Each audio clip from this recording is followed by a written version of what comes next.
तो वृंदावन में एक संत थे, वो रोज सोहनी सेवा करते थे, झाड़ू लगाते थे पूरे वृंदावन में, यत्र तत्र जहां उनका मन करता था उसी कॉलोनी का आज पूरी सफाई करते। सुबह 4 बजे से उनका यही भजन था, यही संध्या थी, यही नाम जप था। सोहनी लेते और लेकर के बुहारते पूरे मार्ग को, और हमारी आपकी तरह नहीं जोर जोर से, नहीं, धीमे धीमे।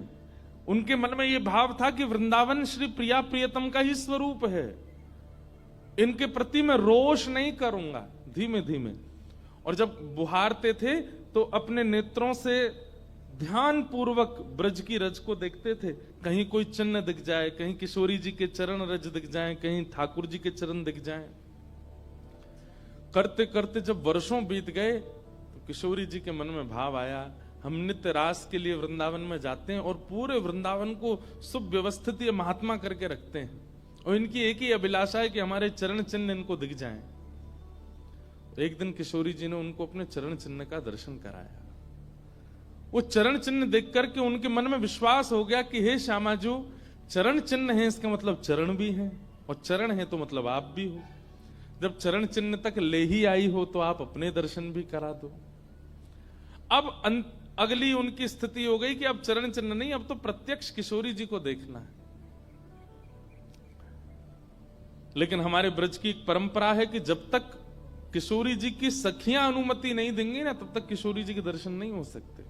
इसलिए ललिता जी को मनाओ, विशाखा जी को मनाओ, यमुना जी को मनाओ, गोपेश्वर महादेव को मनाओ, सखियां जब रीझ जाएंगी तब किशोरी जी से मिलना होगा।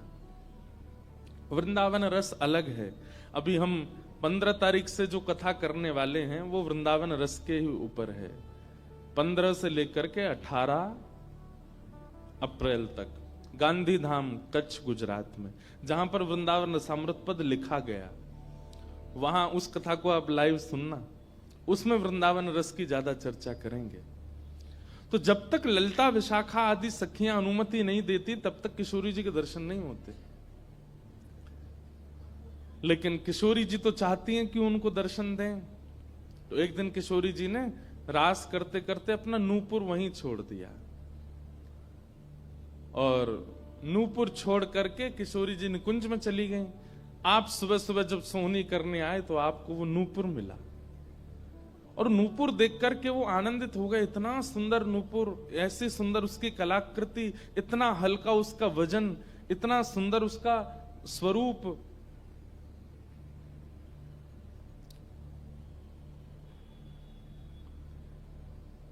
आपके मन में भाव आया कि कोई बड़े घर की लाली होगी, उसका रह गया होगा, मैं रख लेता हूं, कभी कोई मिलेगा मांगने आएगा कि भाई हमारा नूपुर दो तो मैं दे दूंगा। आपने वो नूपुर अपने पास रख लिया। नूपुर से दर्शन किशोरी जी ने कईयों को कराए। इसलिए वृंदावन में जब चला कीजिए ना, बहुत ध्यान पूर्वक देखते हुए पृथ्वी को चला कीजिए, क्या पता क्या मिल जाए।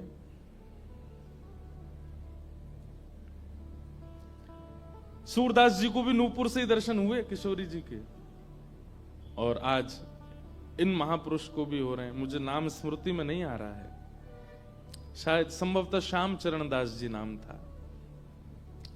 तो नूपुर को अपने पास रख लिया।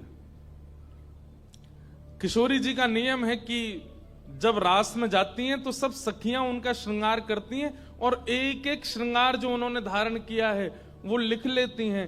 कानन में कुंडल पहने हैं, गले में ये हार पहना है, उसके ऊपर मोतिन की माला पहनी है, फिर गुंजा माला पहनी है, फिर नवलखा के हार पहने हैं, हाथन में इतने कड़ूला पहने हैं, पैरन में पाजे।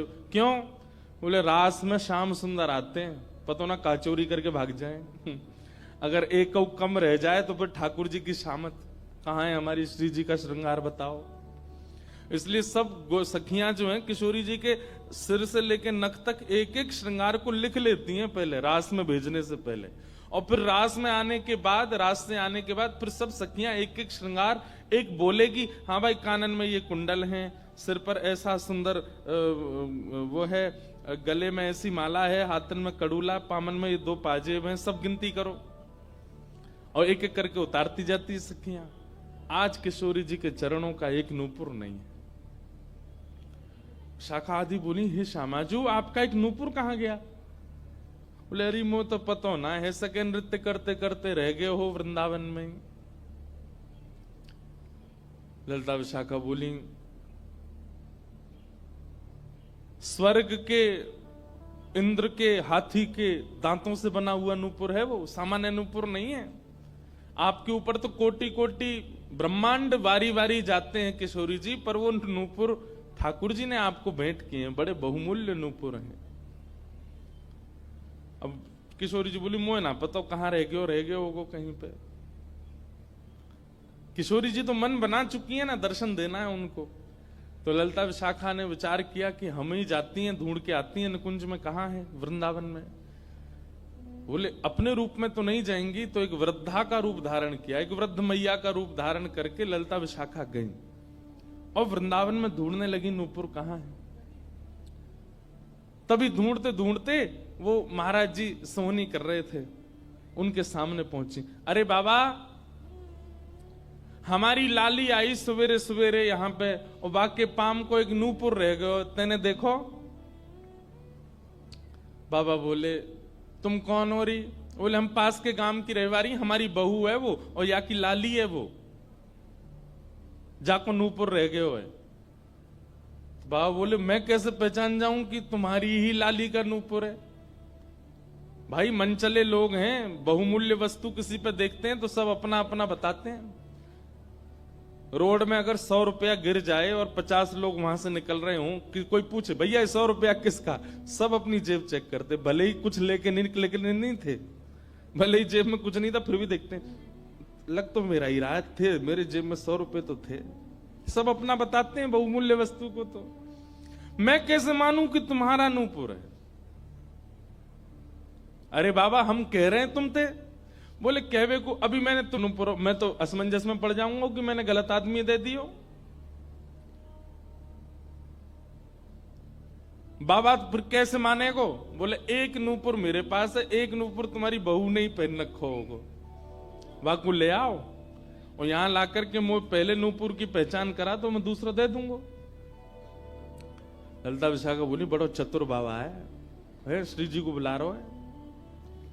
अरे बाबा तो शर्म ना आवे, ऐसी घर की बहू बेटी ने हम तेरे पास लेके आवेंगे? बाबा बोले तो फिर चले जाओ, तुम पे भैया खूब धन धान्य, दूसरा नूपुर बनवा लियो, जो मुंह पे ही रहने दो। ललिता विशाखा बड़ी चिंता में लौट करके आई तो किशोरी जी बोली क्या बात है, आप इतनी चिंतित क्यों? बोले एक बाबा है, बाने आपको नूपुर धल लियो, यूं कह रहा है कि पहले जिनके पास एक नूपुर है उनको लेके आओ तब दूसरा दूंगो। तो श्री जी बोली इसमें क्या देर है, फिर ले चलो, चलते हैं ना। विशाखा जी समझ गई, बोले हे ललिता जी ये सब लीला किशोरी जी कर रही हैं, इनको दर्शन देना है उनको, और हमसे और आपसे स्पष्ट कह नहीं सकती, क्योंकि हम तो फिर सबको परखने लगती है ना कि इसमें कोई दोष तो नहीं, इसमें क्या गुण है। इसलिए किशोरी जी सीधे हमसे नहीं बोल करके और ये लीला कर रही हैं, इनको ले चलो। और किशोरी जी आई वृंदावन और महात्मा बैठे सोहनी कर रहे थे और सामने से जैसे ही किशोरी जी को आते हुए देखा, बाबा ले हमारी बहू आ गई, अब नूपुर दे दे, देख या को नूपुर भी वैसा ही है। बाबा बोले मेरी आंख की कमजोर है, ने दूर से दिखना रही, पास लाके हाथ से स्पर्श कराओ। ललिता विशाखा बोली बाबा तो शर्म ना आ रही अपनी बहू को स्पर्श करा में? तो बोले चरण स्पर्श करावे में कहा देर, ले आओ। किशोरी जी समीप गई, जैसी चरण स्पर्श किए अपने हाथों से नूपुर पहना करके लिपट गए चरणों से। हे किशोरी जी, हे श्यामाजू, अब कृपा करो, मैं जानू ना तो ये दोनों कोई बूढ़ी मैया हैं और ना आप इनकी बहू, आप साक्षात किशोरी और ये ललिता विशाखा है, अब मुंह पे कृपा करो। तो किशोरी जी ने उसी नूपुर से उन महात्मा के सिर पर एक चिन्ह बना दिया, अपने नूपुर का ही चिन्ह बना दिया और कहा बाबा अब जीवन भर ये छाप आपके मस्तक पर ही रहेगी, मेरे नूपुर की छाप। उन महात्मा के मस्तिष्क पर जैसे हमारे तिलक दिखता है, ऐसे प्रत्यक्ष नूपुर की छाप प्रत्यक्ष सबको दिखने लगी। अब ये तो थी उनके ऊपर कृपा, लेकिन इससे क्या हुआ कि वे महात्मा लौट करके जब अपने आश्रम आए तो उनके गुरुजी ने जब उनके माथे पर देखा तो वो बोले, ए तुमने अपने गुरु के द्वारा दिया हुआ चिन्ह बदल दिया? हमने जो तुमको तिलक दिया तुम वो क्यों नहीं लगाते, ये क्या लगाए घूम रहे हो। तो हाथ जोड़ के निवेदन किया, गुरुजी ये कोई तिलक नहीं है, ये कोई चिन्ह नहीं है, ये तो मेरी किशोरी जी ने कृपा करके अपने नूपुर का चिन्ह मुझे दे दिया है। तो गुरुदेव बोले, हाँ तू बहुत बड़ा भक्त है ना, किशोरी जी आकर के तुझको चिन्ह देंगी। कोई माने नहीं, सब बोले जाओ इसको मिटा के आओ, और जो मैंने तुमको चिन्ह दिया है वो लगाओ। अब पहले तो उनके हाथ कांपे कि मैं इसको कैसे मिटाऊं, लेकिन गुरु आज्ञा से ऊपर कोई नहीं। देखो ये गुरु निष्ठा होती है। किशोरी जी ने भले ही चिन्ह दिया, लेकिन गुरु आज्ञा है तो ठीक है। गए यमुना जल से सुबह से शाम हो गई मिटाते मिटाते, लेकिन वो चिन्ह मिटा नहीं उनसे। शाम को लौट करके आश्रम आए तो गुरुजी बोले, मैंने तुझे सुबह टोका था ना ये चिन्ह मिटा के आ, तू अभी भी नहीं मिटा रहा। बोले गुरुजी मैंने प्रयास तो बहुत कर लिया लेकिन ये मिट नहीं रहा है। तब भी उनके गुरुजी माने नहीं। अब तो महाराज ये होने लगा कि गुरुजी को इतना क्रोध आ गया कि ये इतना हट कर रहा है कि हमारे द्वारा दिया गया तिलक चिन्ह उसको अस्वीकार करके और ये मनमुखा चिन्ह लगाए घूम रहा है माथे पर। गुरुजी ने सब अपने परिकर के लोगों को बैठा करके पंचायत करी आश्रम में। बोले इसको निकालो, जब हम में श्रद्धा नहीं, हमारे स्वरूप में श्रद्धा नहीं, हमारे तिलक में श्रद्धा नहीं, तो क्यों रहता है यहाँ पे। वो रोते रोते बोले गुरुजी मैं सत्य बोल रहा हूं, ये किशोरी जी ने चिन्ह दिया है और मैं खूब प्रयास कर रहा हूं। नहीं तो आप प्रयास कर लीजिए, ये मिट नहीं रहा है। अच्छा अब हमसे चाहता है कि हम तेरे माथे को छू करके मिटाएं। नहीं माने। तब उन्होंने नेत्र बंद करके किशोरी जी का स्मरण किया, हे श्यामाजू मैं किसी को प्रमाणित ये नहीं करवाना चाहता कि आप मुझे मिली हो, पर मेरे गुरु के चित्त में मेरे प्रति अविश्वास आ रहा है, इसके लिए कोई आप लीला करो। तो भगवान के सखा श्री सुबल जी की ये आराधना करते थे। ये जो महापुरुष थे ये ठाकुर जी के सखा सुबल का चिंतन करते थे कि कभी मैं ठाकुर जी से मिलने का मन हो तो सुबल, जैसे भगवान के सखा है ना, तन सुखा मन सुखा धन सुखा मधुमंगल श्रीदामा सुबल, तो ये सुबल का चिंतन करते थे कि सुबल कभी कृपा करेंगे तो मुझे ठाकुर जी से मिला देंगे। ऐसे सखियों का चिंतन करते हैं किशोरी जी के दर्शन करने वाले, और सखाओं का चिंतन करते हैं ठाकुर जी का दर्शन करने वाले। तो इस सुबल का चिंतन करते थे। तो किशोरी जी ने सुबल को बुलाया। सुबल आए, श्यामाजू आज्ञा करो। बोले आपको हमारा एक काम करना है। एक महात्मा पर हमने कृपा करके उसको अपने नूपुर का चिन्ह दिया है और उनके गुरुदेव को विश्वास नहीं हो रहा कि ये चिन्ह हमने दिया है, इसलिए वो आपकी आराधना करते हैं, आपको बहुत बचते हैं। आप जाकर के हमारी तरफ से ये प्रमाण दे दो कि हमने चिन्ह दिया, क्योंकि उस सभा में कई लोग ऐसे हैं जिनको मेरे दर्शन का अधिकार नहीं है और मैं तो जाना चाहती हूं पर ये ललिता विशाखा मुझे जाने नहीं देंगी, इसलिए आप जाकर के वहां प्रमाणित कर दो कि ये चिन्ह मैंने दिया है।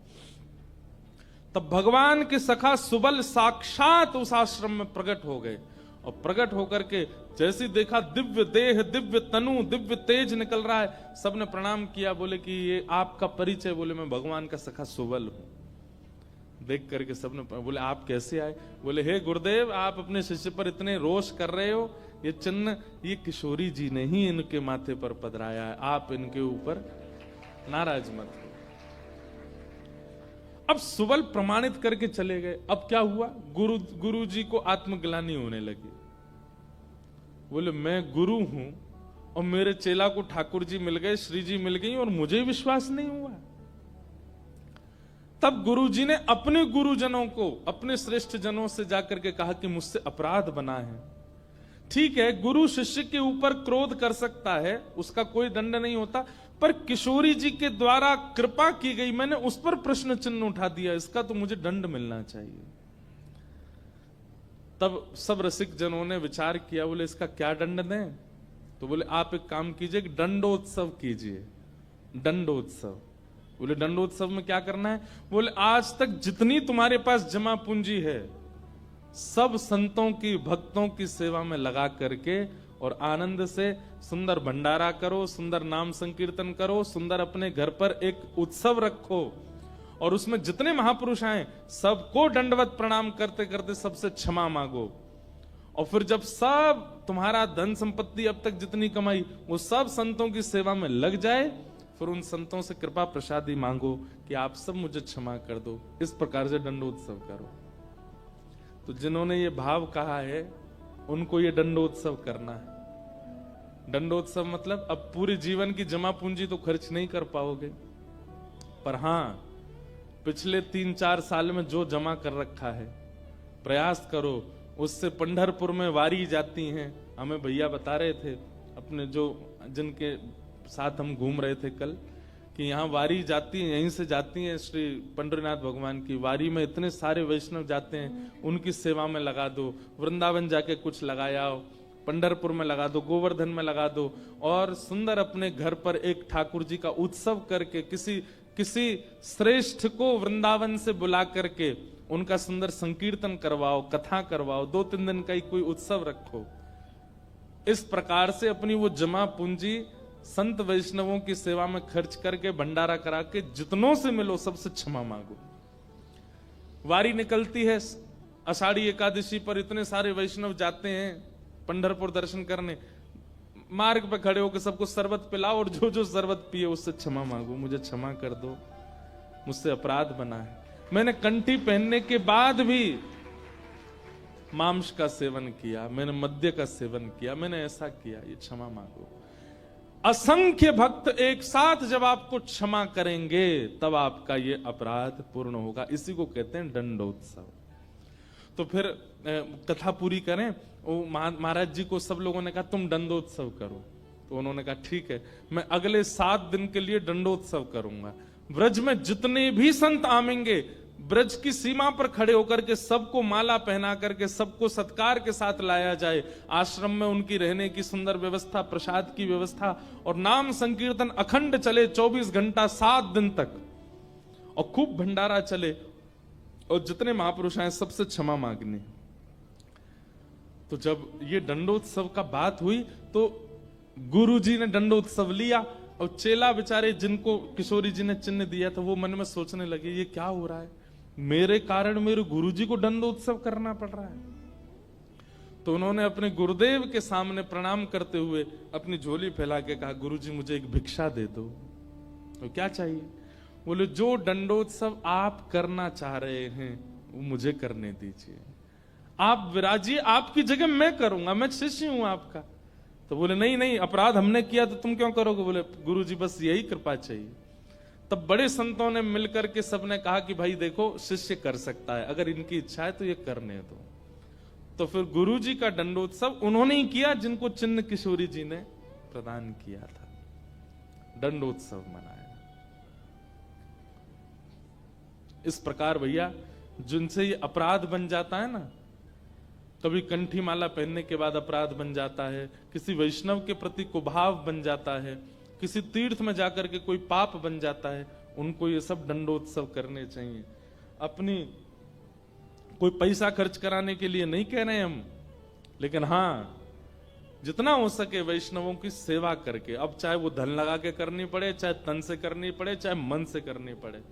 पर लोग बड़े कंजूस हैं आजकल, बोले कि महाराज जी आपने मन से सेवा भी तो कही है, कोल्हापुर में बैठे बैठे आंख बंद करके यही संतों की सेवा कर देंगे, इनके पाम पूछ दिए, 5000 रुपया हमने दक्षिणा में दे दिए, ले खर्च भी नहीं हुए, मन से सेवा भी हो गई। तो इसलिए दंडोत्सव करो।